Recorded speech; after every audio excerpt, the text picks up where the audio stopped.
భార్యకు అనారోగ్య సమస్యలున్న విషయాన్ని దాచి పెళ్లి చేసినందుకు ఆగ్రహంతో రగిలిపోయిన ఓ వైద్యుడు భార్యకు అధిక మోతాదులో మత్తు ఇంజెక్షన్ ఇచ్చి హత్య చేసిన ఘటన ఇది.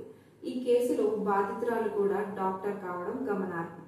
బెంగళూరులోని మారతహల్లి ఠాణా పోలీసులు బుధవారం తెలిపిన మేరకు విక్టోరియా ఆసుపత్రిలో డెర్మటాలజిస్ట్గా పనిచేసే doctor Kritika Reddy, general surgeon doctor Mahender రెడ్డిలకు 2024 మే 26న వివాహం జరిగింది.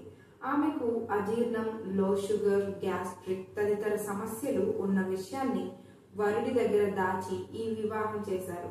వివాహమైన కొద్ది రోజులకే ఈ విషయాన్ని గుర్తించిన మహేందర్ రెడ్డి భార్యతో కలిసి అత్తగారింటికి వచ్చేశాడు. చికిత్స నెపంతో ఆమెకు అనస్థీషియా డోసులు ఇస్తూ వచ్చాడు. ఈ ఏడాది ఏప్రిల్ 23న కృతిక హఠాత్తుగా స్పృహ తప్పి పడిపోయిందని నిందితుడు ఆసుపత్రికి తీసుకెళ్లగా అప్పటికే మరణించిందని వైద్యులు ధృవీకరించారు. అనారోగ్య సమస్యలతో ఆమె మరణించిందని భావించి పోస్ట్ మార్టం నిర్వహించారు. శరీరంలో అనస్థీషియా ఆనవాళ్లు ఉన్నట్లు గుర్తించి ఫోరెన్సిక్ ల్యాబ్లోనూ పరీక్షలు నిర్వహించారు.